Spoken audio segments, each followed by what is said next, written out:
జగమంత కుటుంబం నాది, ఏకాకి జీవితం నాది, సంసార సాగరం నాదే, సన్యాసం శూన్యం నావే.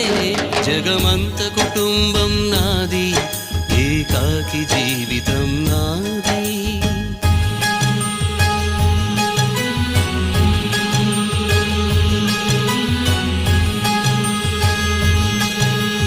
కవినై కవితనై భార్యనై భర్తనై, కవినై కవితనై భార్యనై భర్తనై, మల్లెల దారిలో మంచు ఎడారిలో, మల్లెల దారిలో మంచు ఎడారిలో, పన్నీటి జయ గీతాల కన్నీటి జలపాతాల, నాతో నేను అనుగమిస్తూ